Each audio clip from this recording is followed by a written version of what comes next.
Textual criticism examines the number of copies of early texts that we have available to us today, and it looks at the time gap between the original document and the earliest copy that we have. And basically, the more manuscripts we have and the earlier they are, the less doubt there's going to be about the original. So let's compare the Bible to other texts in ancient history, ones that are widely used in schools and universities.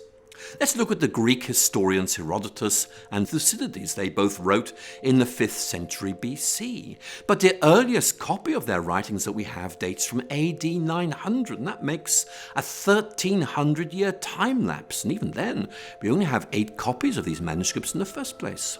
Or look at the Roman historian Tacitus. There's a 1,000-year gap between his book being written and our first manuscript, and we only have 20 copies. Or another classic, Caesar's Gallic War, 950 years between the book being written and our first manuscript copy. And even then, we only have 9 or 10 copies of these manuscripts. Again, with Livy's famous History of Rome, a 900-year gap between the book being written and our first manuscript, and we only have 20 copies of this.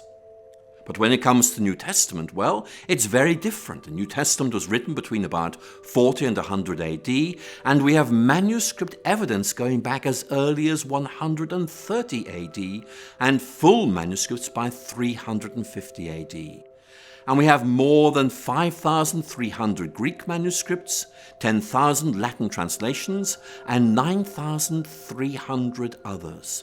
So, we can be pretty confident in the accuracy, the authenticity, and the integrity of the New Testament scriptures that have been passed down to us today. The remarkable thing about the Bible is there's such a short chronological distance between the events being described and our first manuscripts. So in many ways, the Bible scholars are in a very fortunate position of being able to check these things out and finding that they are much more reliable than, for example, some of the alternatives you're looking at. And as a scholar, I am more than happy to say I trust this, I take it very, very seriously, I rely on it.